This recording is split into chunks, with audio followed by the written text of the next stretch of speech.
Wall Street Memes Casino, I'm fine. and Sportsbook. Get a sign-up bonus of 200% up to $25,000 when joining today. Sign up now. Terms and conditions apply. Vote for IFL in this year's Sports Podcast Awards. Go to www.sportspodcastgroup.com and vote for us in Best Combat Sports Podcast and the Diverse Voices Awards categories. IFL Pod, available across all major streaming platforms now. This is COLM McGuigan for IFL TV. Delighted to be joined by Sonny Edwards in Belfast, Ireland. Sonny, first of all, what has you in Belfast this week? Giorgio Visioli? You mean Belfast, Great Britain? Wow, you can say that. You can say both. That's a dodgy way to start, you know. That is a controversial one, isn't it? That is a controversial. I had no parts in the deciding of who's who. You know what I mean? Belfast, United Kingdom, Belfast, Ireland, same thing. Whatever. Yeah, the Republic of Ireland. Here for Giorgio Visioli. Obviously had an explosive knockout on his debut in Dublin. Just talk to me about what you've seen in Giorgio and what you expect from Giorgio going forward. I see a lot of myself, except someone that can punch. So what everyone's been telling me I've been missing out on, I think Giorgio's completed it. I think he showed that to himself and to everyone else in his last fight. And he's a tremendously talented fighter. Genuinely quite heavy-handed when he lands, and he doesn't force it and he doesn't rush it, and he's patient and a very good fighter. A very, very, very good, skilled, way above his years. He's only been fighting for 5 years. That's a lie. He's only been boxing for 5 years. When you say he's heavy-handed, when I spoke to him in the immediate aftermath of his KO win on his debut, he spoke to me about how different it was in the programme from the amateur, and he didn't know he could punch. Rewind back to your debut. Whenever you made your debut, what was the feelings that you had when you got into the ring? Was it like it was a completely different sport? A little bit. And I was actually talking about with Giorgio, who I had my debut to, and his record was terrible. It was like 10 wins, 70 losses or something. But he lost at like featherweight. Like Derry Matthews had beat him. You know what I mean? And he was a 38-year-old small Estonian or something. And he was probably one of my hardest fights for the next 5 or 6. And it showed me that, one, records can be very deceiving and looks can be very deceiving. He was genuinely quite tough. But what you got to remember with, when you turn pro at age 20, didn't maybe have the most experience around the world dealing with like men in the ring. That's probably one of the biggest differences, that you're used to fighting youths and juniors once you come up from that. And if you turn over before you've really had the time to adjust and to feel what it is like being in with fully developed men at your weight, you're playing a bit of catch up, and mentally more than anything, because the physical difference might be percentages, but it's the reactions. And I think he did everything he needed to do in his debut. Okay, there weren't much of the fight, but the first 50 seconds, I think he put every step right, put his hands in the right place, touched the target, made the target look hard to hit for himself, for his opponent, on himself. And the moment he came out of his cage, the moment his opponent stepped over the line, went into no man's land, the fight was over. And that's what makes him such a good fighter and such a dangerous fighter, is he can stand right in front of someone and react right when they try and hit him first, and he'll punish them as well. Tremendous fighter, like a fighter. I'm really excited to sort of be behind and really be pushing forward, because really nice kid as well. Great talent, hard working. That really deserves what he's getting. I look forward to speaking to him this week again, and I think it would be wrong of me to do this interview with you without speaking about the BAM fight, without speaking about how you've been mentally since then, because a lot of fighters sometimes, I find, kind of shy away from it. You're the opposite. You came out straight away with these tweets. You've not laughed at yourself, but you've had a joke kind of with yourself to say, look, I was beaten by the better man. But when it's all been said and done, Sonny, and you've kind of sat down and realised, this was a defeat on your record, does it hurt more than what you thought, or did you ever envisage it feeling the way you feel now? Well, first of all, self-depreciating jokes are the funniest. First of all. Obviously, as soon as I put my phone down, I was going back to crying, you know what I mean? And, but you know what, I think people expected me to disappear, not believe in myself, not like boxing no more. I don't know what they expected or how fighters normally react. I spent my whole life in search of challenges, and I will continue to. What I think I do in my life, boxing, is up there with the hardest endeavours you could choose to put your life through. I've spent 19 years training from a kid, training 6-7 days a week, 1, 2, 3 times a day, doing 2-3 hour training sessions, getting back to a local area of where I lived, and then running half an hour home all on the same day after sparring like 12 rounds against all that. I have given so much to this, and I'm so grateful for the position I'm in, as well as being a flyweight. There was always this maybe underlying sense that no matter what I do, it will never really get to what boxing looks like for the other weights. And Alvarado, when I fought Alvarado, I felt a sense of it as the home fighter in my hometown. But against Bam, I really felt the big event that everyone cared about. It's up to me to get in the ring and win. And if I don't, then it's back to the drawing board. I'm addicted to fighting. I hear some people saying, oh, it's a bit sad that Sonny says all he's got is fighting, but it's true.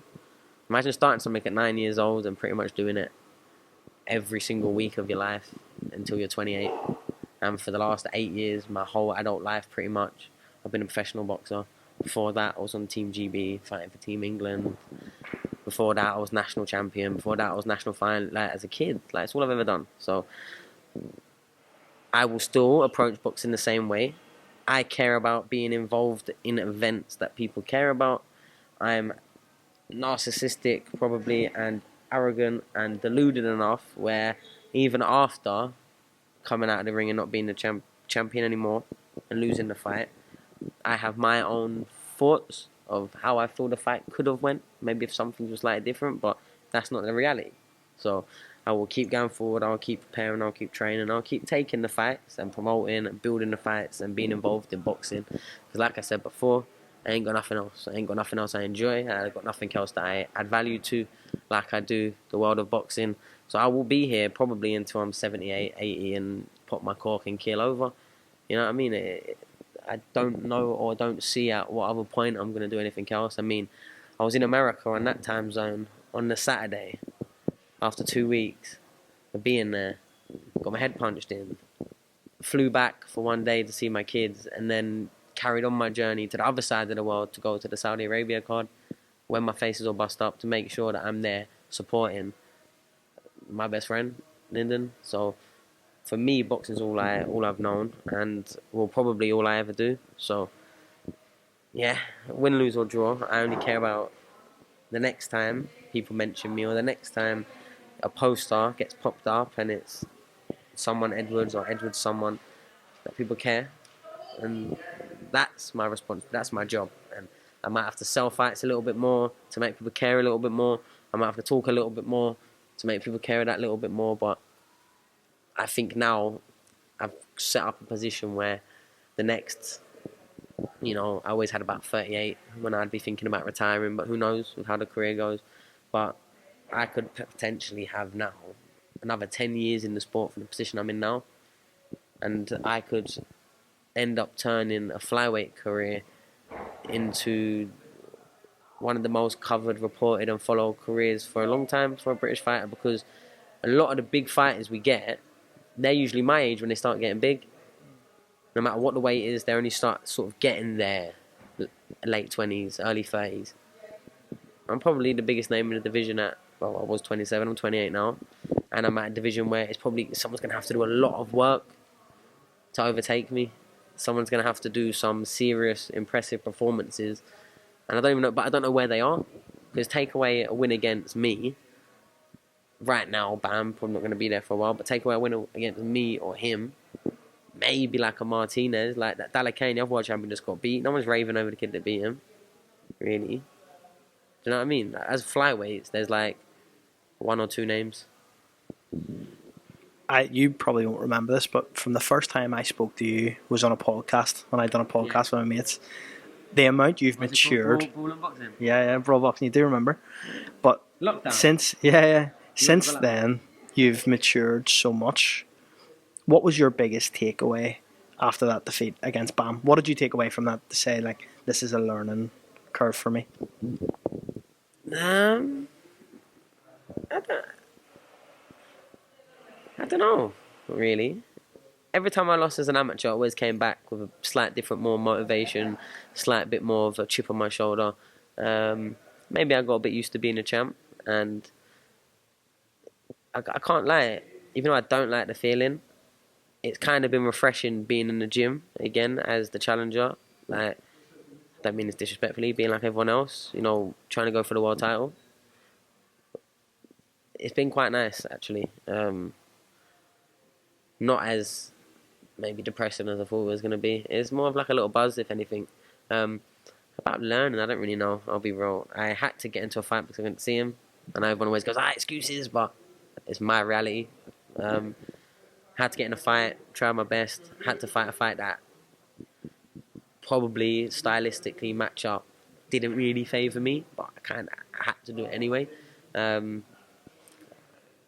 couldn't control his range, etc. But I wouldn't say I learned anything. I enjoyed it. I genuinely enjoyed it. And I could see that in your ring walk. When you were ring walking, you were just lapping up that moment, rapping. Like, I've never seen you that chilled. Did you feel it at that time? yeah, that ring walk's one of my best memories for boxing. I'll be real. It was just getting to the venue, a big night of boxing, cameras straight on, big posters, walking around, having a little lap of the venue, and like American fans were running across, jumping over things, getting pictures, security trying to like, oh no, go backstage, go backstage. Like, just genuinely enjoyed it, because that's what boxing's about. Like, actually taking in the moment. I'm not scared of fighting. I'll fight Bam again, regardless of how that first fight went. He could have asked me in a round. Like, I wouldn't be scared to get back in. That's the difference between me and other people. Like, you can see, I can watch back the fight, yeah, and there's times when he's hitting me with shots and I'm smiling and I can't. All he did is come and hit me again, you know what I mean? But, like, it's a natural instinct reaction. Where's his camera? I just seen him. I hope I didn't lose it. But, yeah, I'm generally not scared of fighting. Like, and you can see me in there. I'll take a shot and I'll smile and I'll fight back. I don't know how to explain it. I don't know how to say it when it makes sense. But what happened on the 16th of December when Bam beat me, the whole fight and all of that, I'd probably play that over and again and again and again and again and again and again for every part of it. Like, even the getting put down, fight getting stopped, not the champion no more. Like, every part of it, because it's a level of emotion that I doubt very many people really get to experience in their life. And it's an emotion that even with having 20 fights and being in 20 arenas and being a world champion for the last 4 or 5 fights, whatever it was, like, I hadn't had that feeling before. Like, it was a good feeling, and like I said to Eddie after, the only thing I care about is getting here again and again and again and again. Win, lose, draw, I want to win. I'm a competitive. I hate losing. I do. But I won't not take an opportunity. There's a song my son showed me, Get Out, believe it or not. And one of the lyrics says, I like high chances that I might lose. That's one of the lyrics. I like high chances that I might lose, and that's what I like. That's why I'm always doubling down on myself. I like being an underdog. I like it. I like people thinking I shouldn't even be taking something or doing something, and that's what I'll continue to do. Two quick fire ones, because I know you're pushed for time. In terms of what's next for you, Sonny, I know you've probably not sat down and spoke about it yet, but what's the names out there that you want next? The thing is, there's so many getting mentioned to me, and I feel like the reason is because there isn't fights at flyweight like there is against me. There's not events at flyweight like there is against me. You know, we've been talking about going to light flyweight, which I can do. Before a Campos fight, an hour before the weigh-in, I was 49.8 kilos, which is a whole kilo within flyweight. So I was half a pound or something away from light fly, or a pound away from light fly, sorry. And we're still quite comfortable at that. So light flyweight for 1 or 2 fights might be the option. Got Curiel and Nonchinga fighting each other for the IBF, so maybe jump down a challenge for that. that should be a light flyweight. Then look to come back up and challenge whoever's at flyweight, probably the IBF if I come up as a champion. So maybe become a 3 times 2-weight world champion by the end of the year. Through conversations that looks possible, but at the same time, I'm high rated WBC, maybe a final eliminator, WBC silver type move to get me in for a mandatory for Martinez, which I'd love to get that title back in. There's also Taraji in Japan. If I drop down to like flyweight, win the IBF, unification for 3 belts against Taraji, I would 100% take that fight. I would love it in Japan on New Year's as well, so timing could work that if we push towards that. Galal is another fight. A friend of mine, like I get on with Galal, but we both know that our careers will meet each other probably multiple times, and it will be a proper good fight as well. I think people now aren't so surprised that expecting an exciting fight for me, especially like a fight when it's back and forward. With Galal, it's that. It's never me being able to stand off from a box that gets me caught with him. I beat him by 1 step out and landed constantly, and I think that's a great fight for Britain as well. I'd like that one in Britain really badly. I wouldn't want it anywhere else. World champion, Olympic gold medalist. In my opinion, he got favoured by GB, set up obviously Ron McCracken and I trained. But I like all of these people as well, but just my reality. I beat him. He got sent to 5 tournaments before I got sent to 1. Even though I beat him in the ABAZ before, then he got sent to the first qualifier because I was injured. I just got a better win than he'd got, and then I was injured, so I pulled out. Then he qualified. So I have my own like, I should have went to the Olympic, and I would have gotten gold like that in my head. Obviously, I don't sit there and be bitter about it. I'm glad and I'm happy that he's going to achieve and shown what a great fighter he is, and I hope he keeps on until we fight. Because I genuinely respect him a lot. He's genuinely a nice guy, but flyweight again, we're 2 of the only names that each other can really think about fighting and have a big event. Think about it. So yeah, we'll probably end up fighting each other 2-3 times maybe, and I think they'll be great fights. But there's loads. They mentioned David Jimenez, like I just said. A few others are maybe creeping out the woodwork now. But anyone and everyone, because like I said to Eddie, whoever you want me to fight should be whoever the fans want me to fight. And whoever you and the fans want me to fight should be who I want to fight, and it is who I want to fight. So I let them really put forward down the plan. This is my last fight in contract, but I don't think it'll be my last fight. I think we'll carry on working with each other now. I may be wrong. They might not be as interested as I am as working with them, but I feel like they've dealt with me very well. They've delivered on what I asked for, which was a unification fight. If it was up to Eddie, I wouldn't even fought Campos, I would have fought Bam then. So yeah, I've got no real complaints, and now it's about letting the world's best promoter do his job. I feel like I don't want to throw no shade at no one, but I'm kind of throwing shade at everyone. Yeah? I've looked at that first 4 months of schedule, yeah, and I think, you know what I mean, we got to do better. Some good fights, some good nights, but from what we finished with last year, I think we've got to do better, and it's up to fighters like me and all the rest of the fighters to make sure that we're taking fights that people genuinely care about and aren't just fights that pay you in your contract, you know what I mean, which happens all too often. Oh, why is he fighting him? He's not very good. Yeah, that's because the fighter wanted an easy opponent as possible. That's the reason. Nothing to do with the promoter wanting, oh yeah, let me put on a fucking shit fight. You know what I mean, though? So, like I said to them, if they want to work with me, they can work with me, deal with me properly, and I'm a loyal person. I am, believe it or not, with my 3 promoters. But I'm a loyal person, so as long as everything makes sense, then yeah. But I like the zone. I'll be real. I really like the platform they've got behind me, and my commentary and punditry side, and my you know what I mean. So yeah, that'll be an interesting conversations to have. But right now, where we're looking at it is we've got 1 fight left in contract, and there seems to be options everywhere. I could stay at flyweight, push for a WBC, push for an IBF, maybe walk straight back into one of those world titles. I'm ranked 2 of the ring, drop down to like flyweight. There's a fight, and then maybe even a unification fight. Stay down there for like the rest of the year, and go, you know, win of Curio Notshinga, then into Taraji. which I think would be good. Then even maybe go for undisputed after that, or come back up and go what I was originally. But there's still fights against like the likes of Roman Gonzalez. They're still like my priority, and it's not like people always think, money. No. The reason why the best fights you get paid the most is because they're the hardest fights. They're the biggest fights. You're fighting the biggest fighter. Do you know what I mean? So I would still love a chance at challenging Roman Gonzalez, and hopefully he's just a little bit slower than Bam.